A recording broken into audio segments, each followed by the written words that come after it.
Welcome back officially to Welcome. the FOMO Show. We stepped out to get milk about 5 years ago, and we've been on a very short hiatus, shorter than some bands have been on hiatus anyway. But we're back, bigger, better, in higher definition than ever. Yeah, bigger, better. Yeah.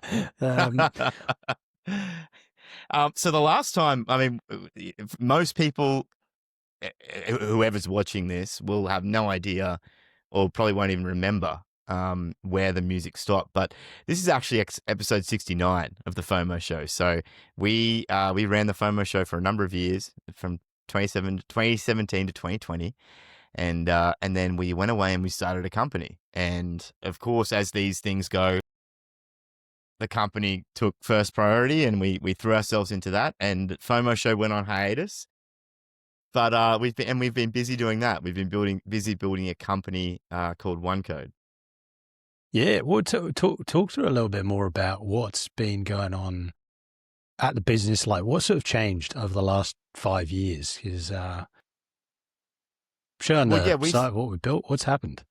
Yeah, so we started building OneQode as a last mile internet provider. And for those of you who did listen to the FOMO Show back then, that was what we basically announced when we did our final episode. It was kind of announcing what we've been working on and the fact that we were setting out to change internet in Australia. Now, from that point onwards, things have evolved and changed quite a lot. We set out to change internet in Australia and realized that internet infrastructure in general across the world really needed to be changed. And not just that, but I think just the general digital infrastructure across the world needed to be changed. So that's really what we've been doing. We started off by building an international telecommunications company that was optimized for latency unapologetically. We started taking capacity on subsea routes. We started building some very interesting and unique telco and cloud locations. We got licensed in all sorts of different places. We've built partnerships. We've taken on customers. We initially were aiming at multiplayer gaming, and that was the initial use case we solved, but we've since branched out into financial services, some enterprise, government, media and entertainment. And, now we're increasingly doing work in AI. And OneQode now is a full digital infrastructure provider, not just on the telco side, but all the way through to compute. And we do a lot of things very uniquely. So we build basically custom digital infrastructure solutions from the ground up that often span the globe. Asia Pacific has been our focus, but that's increasingly changing now. And we really tackle a lot of the challenges that traditional hyperscalers like AWS, all the way through to someone like a Hetzner or an OVH, don't really tackle. We do things a little different. So, we serve all sorts of interesting customers. Some increasingly have crossovers with what we used to talk about on the FOMO Show, which was why we started talking about bringing the FOMO Show back, Joe, was that, increasingly a lot of what we're doing here at OneQode has a lot of relevance for the trends and the things that we were talking about on the FOMO Show. Yeah, if there's one thing I've missed in the last 5 years, it's just being able to keep on top of what's been going on, and also just to be chatting about it, because there was something great back in the day about just being completely just jacked into what was going on, and then after a while it just we sort of just got so stuck into work, and it's just nice to be able to come back to talking about what's going on, and yes. So what I guess the question is next is what's changed since last time since the last show? What's been changing in the world? What things have you been excited by? Yeah, well, looking back through our archives is a bit of a strange experience. A lot has changed, but then a lot hasn't changed. Obviously, the biggest thing that's changed since we were doing the FOMO Show 5 years ago is AI. It's in the news cycle. It's capturing all the investment. I mean, ChatGPT didn't even really exist when we went on hiatus, and that's a little crazy to say. I mean, we went on hiatus just as all the COVID stuff was really kicking off, and we went through kind of the back end of the crypto trend with NFTs, and then we also had the metaverse, which was really hot for about 6 months, and then went away. I mean, Facebook rebranded to Meta, and Mark Zuckerberg kind of made a bet on that, and that turned out to not really eventuate. But then AI came along, And I think that will be one of the biggest trends that we'll be following as we move forward. And that's really what we're going to do with the FOMO show from here on in, where we're obviously doing video now. We're going to be trying to cover a lot, bring our unique perspective to things, like to the market, because we do have quite a unique perspective because we're building infrastructure and that's what we're doing in our day job. And we're providing AI services, cloud services, networking services, and everything in between to customers big and small. We're touching a lot of this now, and a lot of our clientele and prospective clientele and partners are talking a lot about this as well. But I think the crazy part is a lot hasn't changed as well, in many ways. Like a lot of the things that we were talking about, and the FOMO show has always been about future technology, where is technology going? And a lot of the things that we said were coming are either here now or they're still coming in many ways. I mean, crypto is still crypto. Bitcoin, which we talked about a lot, particularly towards the end, continues to slowly eat the world. I mean, for comparison, last episode, Bitcoin was worth around $11,000 US in September 2020. This episode, it's worth around $111,000 US, which is about a 900% increase. It's interesting to also see like gold and silver prices since then as well. So last time we did an episode, gold was $1,861 an ounce, US dollars, and now it's 91% higher at $3,557 an ounce, and silver is up from $27 an ounce to $41 an ounce. 51% growth. A few things have changed. Couple things have changed. It was interesting looking at the old website that we had, which will probably get updated at some point. Just looking at the trends that we were. Yeah, this is 5 years ago we made this web page, but let me share it. Just the things that we thought were going to be big, and it's much of the same. Although, interesting point that you made about the metaverse. Like, was that too early, do you think? Like, do you actually reckon the metaverse is going to come back in when these AR goggles don't become this like 5 kilo block that is strapped to your eyelids? Or yeah, no, I think it will. I think it kind of has to, right? And I think you're 100% correct that most people are quite comfortable wearing glasses. That's another thing that's changed since the last FOMO show. I generally wear glasses for a lot of things these days, so getting old. But I've said, like, I'd be quite happy wearing glasses and having like some kind of AR, VR experience that's in a glasses form factor. And I think that will be the real change, because no one likes wearing something big on their head for a long time. But if you can bring it down into a form factor that people are comfortable with, well, then that's different, right? The other thing I think that we've been talking about as a company with OneQode, like one of the big contrarian bets that we made a few years ago was talking about our bet that the world is moving towards a real-time world where people want to collaborate across longer distances in higher fidelity, doing more and more online. I think we've seen that a bit post-COVID. I think we're starting to see that now with some of the AI augmented tech, and we'll touch on a bit of that later and obviously in future episodes. But there's still a long way to go. And I think, the metaverse, I think from a theoretical standpoint, is probably sound. The reality is, like, as human beings, our experiences are becoming more and more virtual in many, many different ways. And I think that's something that will continue. But we just didn't have the technology, and I mean, that's something that we've in many ways set out to change, is like, you need to have underlying fundamental infrastructure that's built differently. The internet is a very hostile place right now for real world applications, and to do fidelity across big distances is tough. But also you've got to have the technology that people can actually wear. But it is sort of interesting. It is interesting watching the trends moving in terms of connectivity and just increasing sort of balkanization of the world. Like we've seen in the last 5 years, like Europe have just sort of decided to like split off from the rest of the world in terms of just, they want to, I don't know, regulate whatever it is, like teaspoon sizes. I don't know, not teaspoon sizes, but it's interesting it's how probably coming. yeah, the EU standard on like, yeah, and then the UK will ban teaspoons because they're a weapon. That's what'll happen. Yeah, they would. They fully would.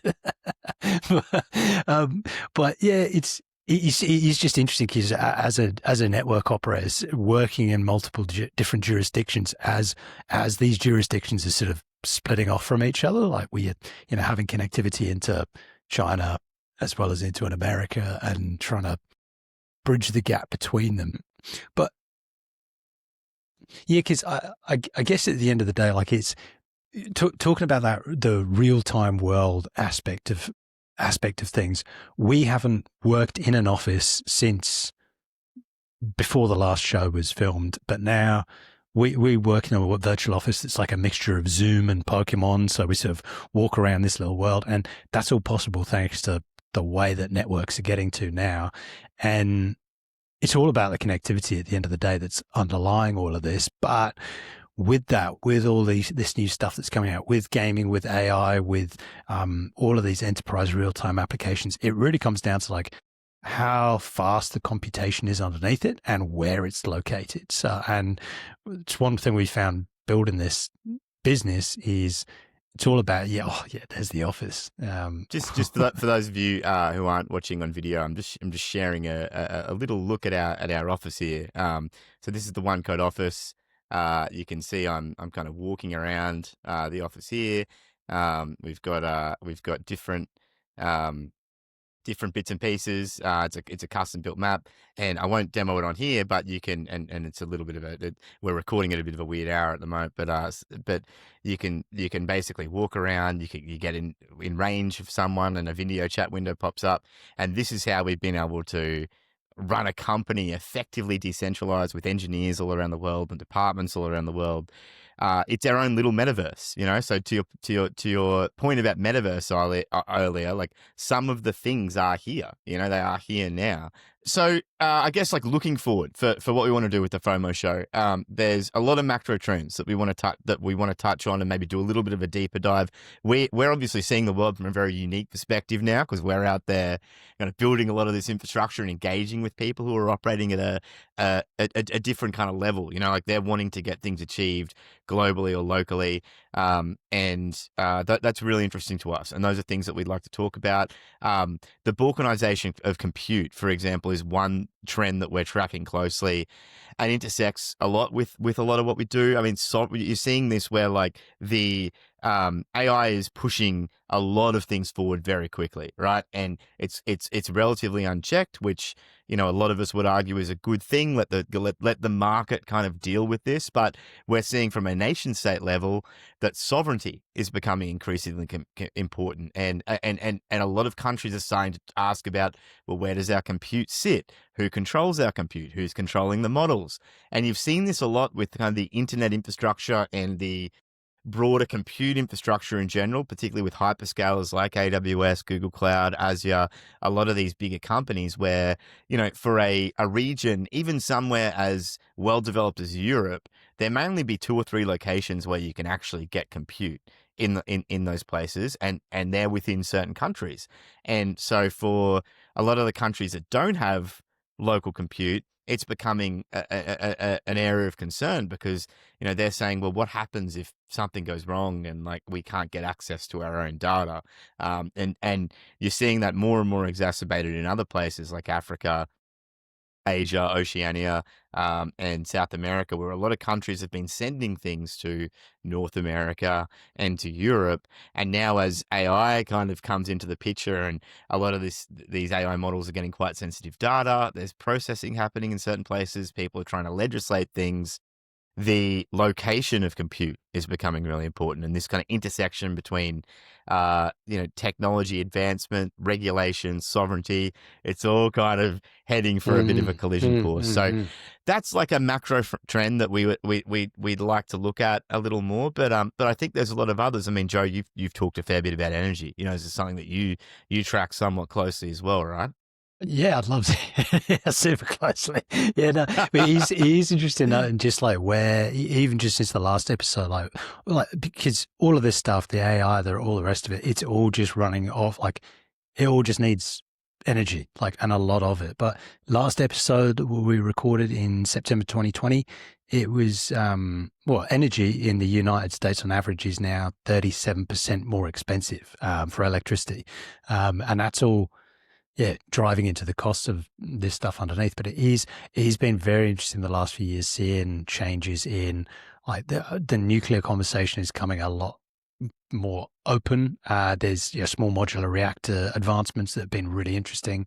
And yeah, there's a lot more solar that's around. But yeah, it's very, very interesting one to watch. And we'll be talking more about energy developments in coming episodes. Yeah.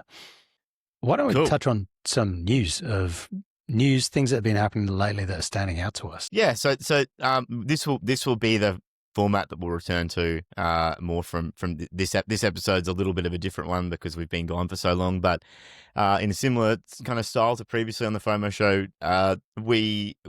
this is the easiest way to talk about what's going on and a bit of a jumping off point. So we're not going to go back over 5 years of news. That's not what we're going to do, but we're also, and we'll play with the format a little bit over coming episodes to find the right balance. But we just thought we'd run through some things that have caught our attention recently that are interesting from a more macro trend perspective, and the first thing that we should probably be talking about is AI. Yeah, well, look, there's something really interesting popped up the last week that I saw. NVIDIA have announced this Jetson Thor, which is like I think they've called it a brain for robots. Just a miniaturized. Unmute that. Just like a miniaturized small PC, like an Arduino kind of thing, but for on-device processing on a robot itself. So, it would be able to take in the camera feed that's the robot's seeing and be able to control the actuators and all the various joints in a robot in real time. So it's bringing GPU power right to the robot itself, which is super, super interesting. And I think it came in at a great price. It was like $3,500. So $3,500, and you've got a brain for a robot, which is kind of insanely cheap for the amount of power that you get in there because it's running a Blackwell chip. So that's like insanely advanced compute. Yeah, and it that's part of a bit of a broader macro trend, I think, because you're seeing the same thing coming out of Tesla. They're talking about bringing out their own robots as well. I've heard people talk about and we'll touch on XAI and I mean the X acquisition happened during the FOMO show hiatus as well, which is that's an episode in its own in many ways. But there's a lot of talk about the strategy that Elon Musk and his companies have, where everything is kind of geared to going to Mars. So even a lot of these things seem to have utility on Earth, obviously, but if you look at what they're trying to do with their robots, it's geared towards having autonomous robots that can kind of operate in a hostile environment, build things, make decisions, and the biggest barrier to that obviously is cost. So the more you can bring the cost down, the more you can have compute running in these exoskeletons and these robots, then the easier it is to achieve something like that. So super interesting that's the direction they're angling towards. It's cool seeing not just Tesla with their Optimus, but it's Optimus, right? Yeah, Optimus. I think so. Yeah, Optimus sounds about right. But also seeing other companies like Figure that are all just working on this. It seems like in the next 5-10 years, we're going to see the price of these come down a bunch. And with all of the learning and the training that these robots have, and it's just going to be a cycle of these getting really good. So hopefully they can start like mowing your lawn and actually useful things beyond whatever it's doing in this video, like walking weirdly. But, yeah, well, and that's like one of the biggest challenges, I think. You hear, I was listening to a piece in a conference recently while I was on a plane. I was watching a replay of, it was the AI World's Fair in San Francisco, which happened a couple of months ago, and they were talking about the fact that LLMs right now are trained almost in a sandbox, right? They're trained in an environment that is completely detached from the real world. It's all virtual. It's all theoretical in many ways. And the only way that these LLMs can give you advice on like real world things, like screwing in a light bulb or something, is to infer that from WikiHow or like these websites that talk about real world things. But they were saying that the next frontier of these AI models is for them to get physical, for them to have tactile inputs, to be able to interact with their environments. And I think, that again, like if you look at Figure and Tesla and what Nvidia are doing with Jetson, Thor, and a number of these other companies, like that is the next frontier of, I think, AI model development, is actually having these AI models learn from robots in the field and whatever, be actually be able to interact with their environment. So yeah, it's going to be very interesting to watch and see, like the broader strategies that some of these companies have now to train and then keep increasing the applications of a lot of this AI technology. And it's wild looking at the amount of, because it's great seeing all of this competition between the AI providers, or the AI frontier model providers. So you've got OpenAI, you've got XAI, you've got Anthropic, and some of these other like French companies, and you've got Alibaba are doing their own stuff, and random quant trading firms in China are releasing their models, and it's great seeing all of this competition to just bring out, like, it's just moving at such a good pace. But one thing that we're seeing is like the amount of compute that's required to train these models at the moment is wild. And something that stood out to me that I thought was really sick was the XAI's first gigafactory for compute, which they called Colossus. They built this in 122 days. They were told it was going to take like 3 years or something like that, but they had all their plan together, and I think it was like Elon picked up the phone to Jensen, whatever his surname is, the Twang, this NVIDIA CEO, ordered a bunch of GPUs and literally just got it put into into this building and set it all up and started training the models. And then not that long later, we then had new Grok models, and it's wild how quick things are moving. Yeah, no, but you're 100% correct. And like, people underestimate how long it takes to get infrastructure deployed. I mean, the normal time to build for a data center is, I think, averages about 3 years or something. Like it's not quick. And like we've obviously been in a lot of them in the last few years, Joe, and just kind of learning the ins and the outs of that industry. And if you go watch some of the videos of that, and we'll probably put a link in the show notes to the website, but it's worth going and looking at that, just to look at the scale of some of the training that's going on. I mean, Grok were a little bit of a later entrant into the AI model market, but they've caught up quick. And the sheer amount of compute they're now bringing to bear on these models is incredible, and this is just training, right? I mean, obviously, like a lot of what we're doing during a day job is talking about deploying these models then that have been trained or are in the course of being trained out into the field, and having agents kind of talk to agents and do a lot across the globe, whereas this is very condensed. But even that is just the scale and the size and how fast it's gone up has been incredible. I know there have been some power issues and power strain going on in the grid there because of the amount of new AI resources that have been on. What is it, like about 20 to 30% demand spikes, I think, from some of these training models. Yeah, so that's a whole other topic, like the energy infrastructure that needs to be consistently deployed to deal with a lot of these new training models. But yeah, no, amazing. And I think X in general are doing a lot. I mean, they've just recently released their new Grok Code Fast, I think it is, model.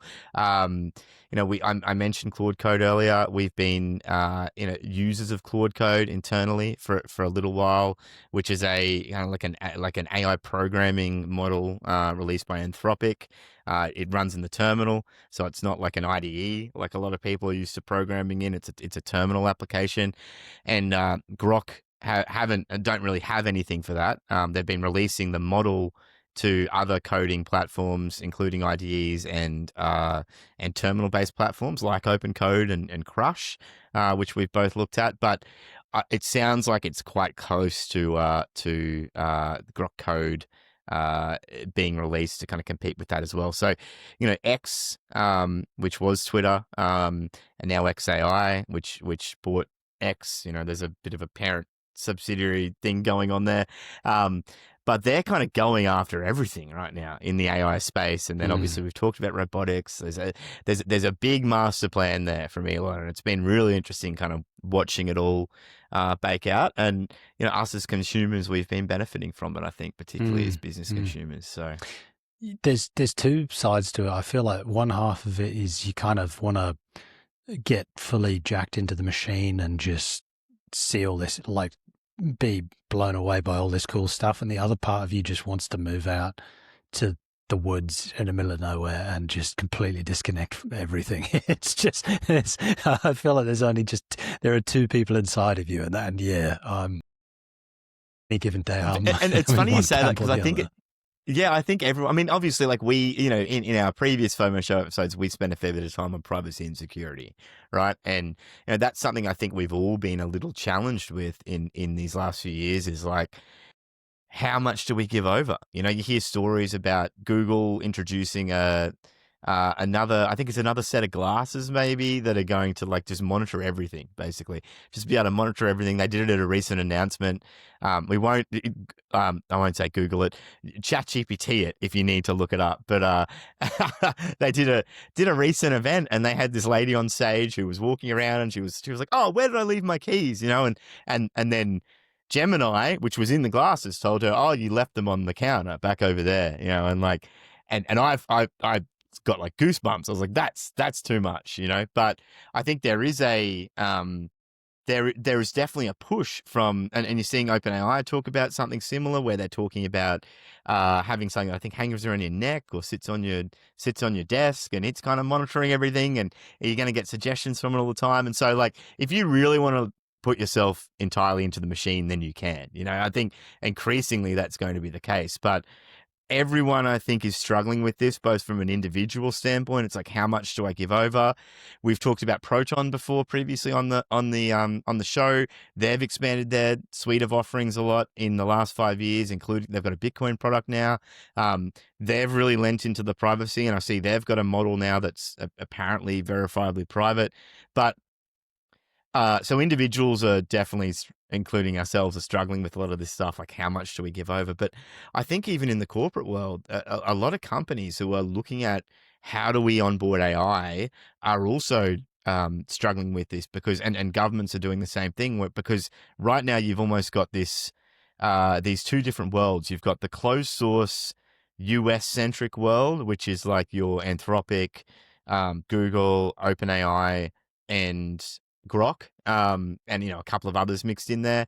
And then you've got the open source, and this is crazy to say, open source Chinese world, where a lot of these Chinese companies are releasing open source models for everyone to see for free out in the open. You've almost got this like flip of the previous dichotomy of like, generally the West, I think, has been a lot more known for open source, and China's been a lot more closed off. And I know there's a couple of European companies that are targeting European countries with their models, but everyone is trying to work out how much into the machine do we go? Do we go more open source model? Do we go more closed source models? Well, there are big risks with that. I mean, let's say you're like some kind of Brazilian oil company, and you're using, it's a pretty valuable asset that you've got there, is an oil company. But if your staff are then using American-based models, you're feeding all of this private information into American data centers where that can be reviewed. So there's a point where which people are going to go, hold on, what if the wrong person gets their hands on this data and that's used against me? So then you've got either use these amazing frontier models that are right at the bleeding edge, or you use a closed source model that's maybe a little bit behind that. But I think there's going to be a real trend towards businesses hosting their own models, and at the very least fine-tuning models, so that you can take a model that may not be quite as good as one of these frontier ones, but rigorously refining it for your specific business case, so that it's way more effective than just a mod, like an unoptimized model by itself. But it is interesting seeing that. And I think we're also probably going to see some like brownouts in, where you see when you see ChatGPT going down, if someone's built their whole company on ChatGPT and ChatGPT goes down for an hour, that's business loss. So there's probably going to be this Mm. trying to share or route between multiple models so that you're not overly reliant on one single place. That's a couple of trends I think are going to be pushing through there. Yeah, look, and it's been really interesting to see even OpenAI, kind of acknowledge that recently, and release an open source model almost for that reason, right? Like they recently released ChatGPT OSS, a couple of different models based on that, and these models were effectively them saying, here you go, like have a, I guess that this was just before GPT-5, I think, so it was like a bit of a lesser model, but they basically said you can host it yourself. It's open for you. They released a number of benchmarks around it, and people were getting some pretty surprising results with it. And I think there has been this general acknowledgement that even for the the closed source companies, having an open source model. You've also recently seen Grok open source, I think Grok 2, and release that to the public. Like having the ability for companies to use some of your maybe less proficient models for certain tasks makes sense. And we're even seeing this with some of the discussions that we're having. Like customers, companies who are wanting to do things, often there's like kind of models that there's tasks that they need to run that don't need the full power of like a GPT-5. It just doesn't. It needs a much smaller amount of power, a very discrete amount of training, and just context and some small reasoning abilities just to be able to execute certain tasks. And for that, the other challenge with having an API call, which is how a lot of this works currently, if you want to implement a model, you have to make an API call back to the OpenAI mothership or the Grok mothership or the Anthropic mothership. That takes time. That introduces latency. That eliminates your control over what you're actually doing with things. And so I think there is this feeling generally with companies that, and just the way the market's going, that putting all your eggs in a closed source basket may not be the best approach. You also saw it with when ChatGPT went from all their various models to just GPT-5. A lot of people suddenly said, it's not behaving the way I want it to behave anymore. I've gotten used to this model. It behaves a certain way. And now that's why a lot of it got brought back, because people wanted consistency. And there's just it's a little bit of the Wild West right now. So it's very interesting to see. As a brief aside, this is nowhere in our notes, but I came across, now obviously this is on Reddit where I came across it, and I don't go on Reddit frequently, but I came across this subreddit of people who are in love with their AI, like they're like married in their own minds or whatever it is, like they are in a relationship with their ChatGPT. And I just remember reading when they switched over to GPT-5, how mad people were, because they're like people have genuinely fallen in love with, they've been destroyed by a machine because, it goes, oh yeah, you're absolutely right. You're a great person, like blah, blah, like all of this stuff. But people have been hooked on it, and it's kind of bizarre seeing and this is just at the beginning of people getting absolutely hooked by a machine that can learn and adjust to what you like. And that's kind of strange. It's these things that make you want to move out to a cabin in the woods. But speaking of living on a cabin in the woods, you moved out to the country from the city, and connectivity in Australia's country is not great. How did things go when you moved out there? Yeah, it was well. So one of the big reasons that we moved, honestly, was the availability of Starlink. And I can't say enough good things about Starlink, just as a concept and what it's doing for Australia. Is not really technically the developing world, although sometimes it feels like it. But there's a lot of areas that have really struggled to get good connectivity, and we've seen this working in a lot of the telecommunications infrastructure that we interact with. There is some big issues with how the current internet and the current connectivity landscape is put together, and Starlink, for up until a couple of years ago until it really kind of came to Australia, and there were enough um, satellite clusters, which is how it works. There's these satellite clusters that you connect to with Starlink. Until that was available, there was no hope of me moving back out here to the country. You really had to be in the city to get any kind of decent internet. You needed fiber. Then Starlink completely changed the game, and not only that, they offer a regional and rural package, right? So they'll make it significantly cheaper for you to get Starlink than normal, but if you live out in a regional or rural area. So we moved out here. I think the next day or 2 days after we moved in, the package arrived, unpackaged it. There was our little dishy. And all you needed to do to set that thing up was take it into the backyard. You didn't even need to mount it on your roof. Get your phone out, you paired it to your phone, and then your phone took control of the dish, and it located satellites. So it would tell you where. It would run like a scan of the area. It would tell you if there are any obstructions. So I think the first time it would do like a 360, and then it would kind of look for anything. The first time I had it, there was a tree, right, that was just overhanging a little too much, and it said, look, 99.5% of the time it's going to be okay. For that other 0.5%, you're gonna have some issues because the cluster will cross where the tree is. So I moved it a little bit, ran it again, happy days, good to go. Eventually I got it mounted on the roof. But like, I went from in the city, I think I was getting like 250 megabit down, 50 megabit up or whatever, just a half decent fiber connection. And I was getting similar speeds, if not greater, with Starlink when I moved out here, because the thing with Starlink is the less people that are connecting to the cluster, the more speed you'll get. And so Starlink was an absolute game changer. And you hear all the time now about people who are traveling Australia or other places of the world. They've got their Starlink. It's huge in places like Africa now because it's so hard. Like, I mean, compared to rolling fiber optic cable through, over these long distances through different jurisdictions, just pointing at a satellite and connecting is far easier. You're seeing a lot with Pacific Islands as well. There's just a lot of places where Starlink really changes the game, and they make it really easy. Like, I'm now on fiber because fiber finally got here where I am. And Starlink will still give you like I think it's $5 a month you can pay to have like unlimited backup internet, at like a decent speed. And I think you can pay 15 to have 10 gig at full speed, So, I can't say enough good things about it. I really think a lot of people have been sleeping on just how much Starlink is changing the game.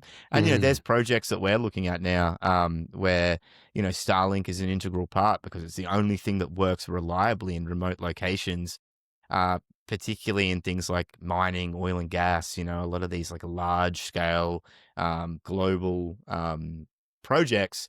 You need reliable connectivity if you're going to be implementing things where you won't have a human in the loop. So it's a big deal.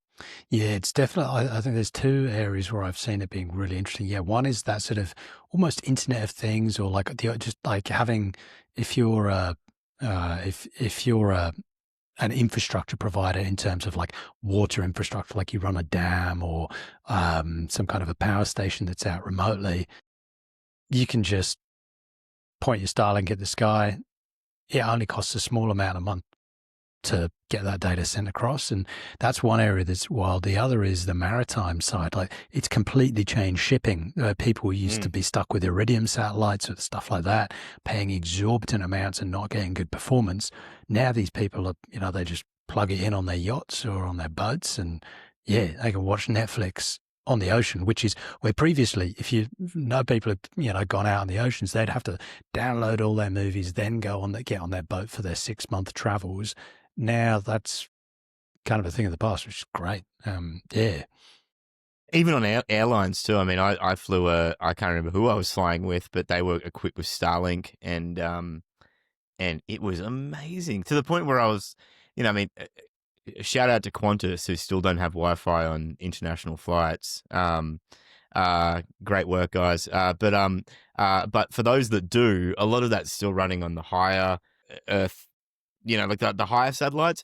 The ones that are running on Starlink, it is incredible. Like the speeds you get. are absolutely incredible. So I'm massive fan. I think the more of it, the better.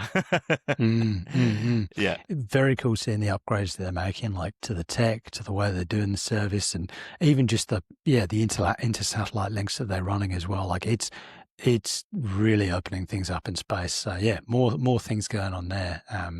Let's move on to Linux briefly. What's been going on in the Linux world that you've been happy and excited by?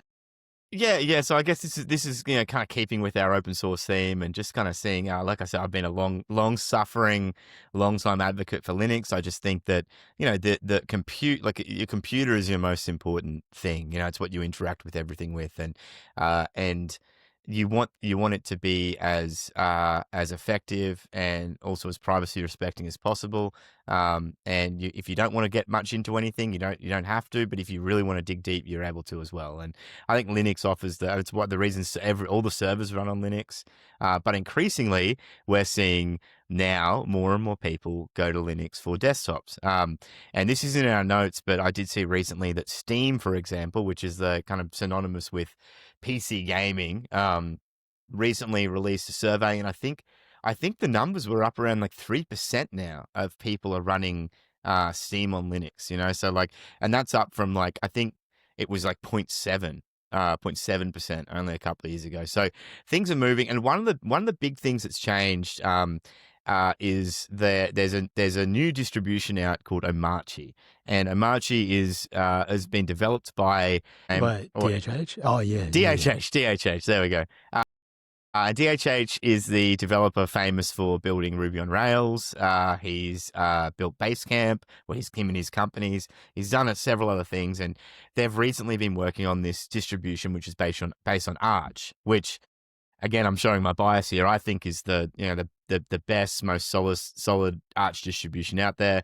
So Linux distribution out there, and it's been running on that. Now, the developer comments around this thing have been incredible. You're seeing a number of developers now picking it up. They're moving from Mac off, because a lot of developers develop on Mac. That's kind of their operating system of choice. It's Unix based, and there's a lot of people now moving from Mac to Omarchi because it just looks beautiful, and it uses this new thing called a tiling window manager, which is all shortcut based. It makes it super easy to kind of move around the desktop, pin things, and it's just a really well thought out distribution that kind of stays out of your way if you want it to, but you can dive really deep, and it's built for developers. And this was the big thing. So DHH says that like every person that joins their group of companies now gets a laptop with Omarchi installed on it, and they're expected to use it. And very, like, almost to a man or woman, they say they're really glad they were forced to learn it, because it's so much more efficient than working on basically anything else. And Arch is interesting because it's got Arch basically lets you install almost anything with one command. It's very, very easy, either from what they call their repositories, or from something called the Arch user repository, to install basically anything. So compare that to Windows, where you're generally going on a website, you're downloading an exe, you're installing it, you don't know whether anything's updated or not. You've got to worry about antivirus, you got to do all these different things. Mac's generally similar. Linux and particularly Arch operate very differently. It's very, and you can update everything with one command. You've got complete visibility over everything you have installed, and everything's configurable. And even Framework, who we'll talk about in a second, had really good things to say, and they're now starting to bundle some of these things in with their laptops as well. So I think this is part of a broader trend. Like, I think, and we've seen this particularly in the last year. You've got a number of people on YouTube, including PewDiePie. Yeah. PewDiePie was like one of the OG gaming streamers, way back in the day. He's recently been using Linux, and particularly Arch. There's a number of other developers that are starting to pick it up. A lot of people are seeing this, like, increased benefits from the open source ecosystem, the maturity of desktop Linux, and even gamers. Most games now run on Linux because Steam, that's what they use by default with their Steam OS, is Arch Linux. So you don't get any of the bloat or the lock-in you get with Windows and Mac. The other cool part about Omachi is like if you've got something old lying around, an old MacBook, an old laptop, you can just install it on it. People are getting it on even Windows surfaces, like and other bits and pieces. They're installing it on it. So I'm pumped. I think we might finally be entering the year of the Linux desktop. So I'm here for it. This time for real, yeah. Hey, you mentioned the framework desktop. Talk more through that. Yeah, so Framework's a real interesting company. They are well known for their laptops, which they've been building, and Joe's, for those on video, not on video, Joe's sharing his screen, and they talk about these laptops that they build, which are basically you can replace everything in them. So it's very different than most laptops where, once you buy the laptop, that's all you've got. With Framework, they're very passionate about being able to basically swap everything out and replace it, which is a big deal for laptops. And not only that, but what they put in there is really good quality. And, they were the kind of first ones to really lean into the right to repair, the right to replace. And they've taken a real Linux first ethos to everything too. So they're very similar. I mean, you can install Windows on these things, but they generally say like if you want to get the full power and full experience, jump on a Linux distro. They're designed for tech enthusiasts, tinkerers, people who want hardware that works the way it should.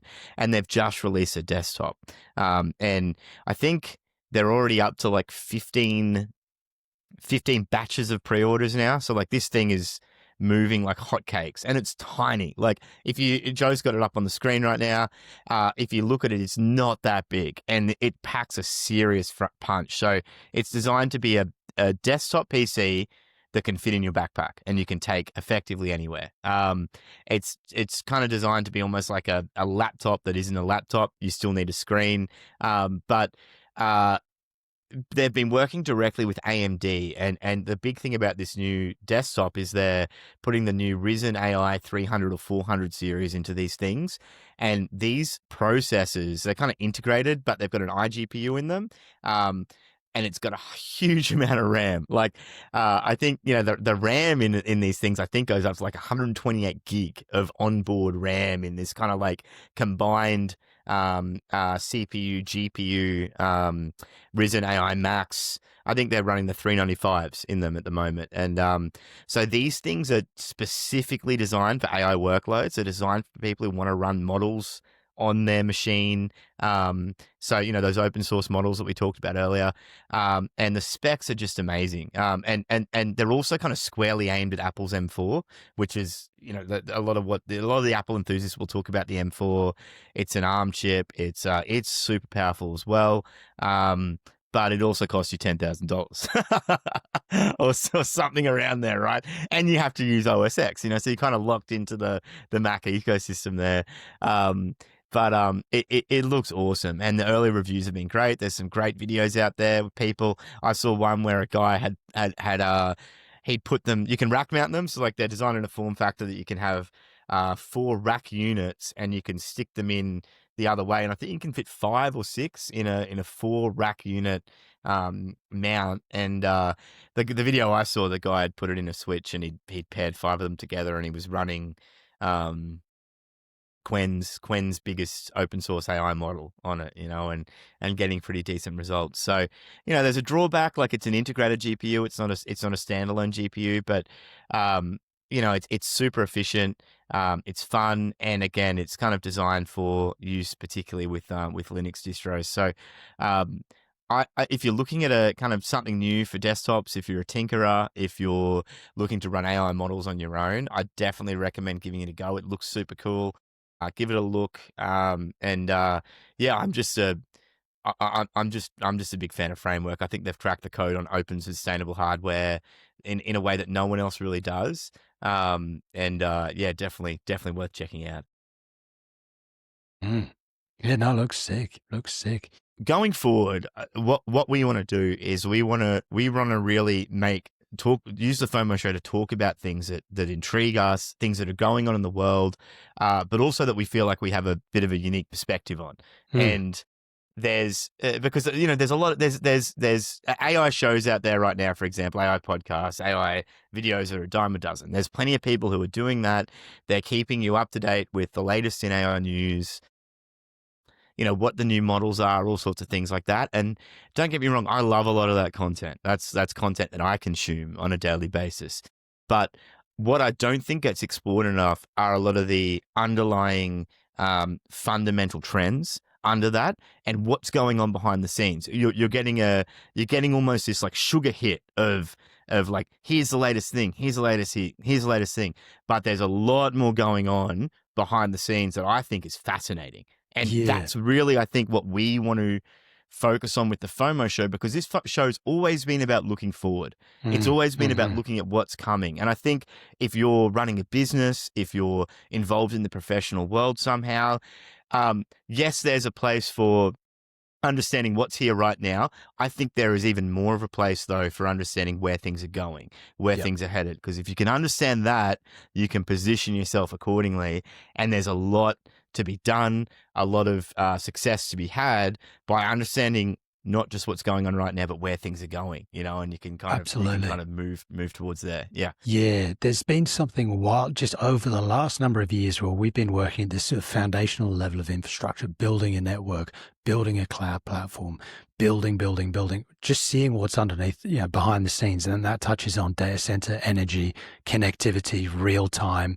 And then like one big challenge is if you're running a business as you are, there's the whole, how do we get as much leverage from our time as we can? So there's like, what are the tools that are available? What are the things that are available? How do we maximize the return that we get of the time that we invest? And so there's using these AI tools, harnessing the stuff that's there to get us a maximum outcome. That's stuff that we're going to be talking a lot about. And also seeing just like, what are the cool, like you've seen, whether it's with video models from Google that just produce this insane quality of video. And this is only very early in AI generated video. The stuff that's going to be available to people who are just staying on top of it is wild. So I think we're going to be covering a lot of this stuff, and a lot of the trends underneath, including emerging markets. I think there's just so much opportunity for those with eyes to see. There's so much opportunity, and we're just going to be calling out all the stuff that we think is cool, worth paying attention to. Yeah, exactly. Yeah, we're really pumped to get back into this and actually share a lot. The news that we shared today really, it was just kind of scratching the surface. But going forward, we'll be doing this regularly. We'll be talking a lot about those things that we covered and other parts that interest us. And I guess all we'd ask is that just update your podcast app of choice. Go follow us again on if you stop following us on Twitter. I don't think we're on TikTok, Joe. We are. This will be on YouTube. And tell your friends. If there's people, I think particularly like if you're working in technology or people who are, and technology is very broad now. I mean, basically, if you're working in any kind of small, medium business or enterprise, you're touching tech. I think there will be something useful there for you with a lot of what we're talking about. And that's really a lot of the people we have in mind, people who are looking at these technological trends, who are curious, and who want to hear from people that are on the ground, actually implementing a lot of this stuff. So, Peace out. Thank you for listening or watching. See you next time.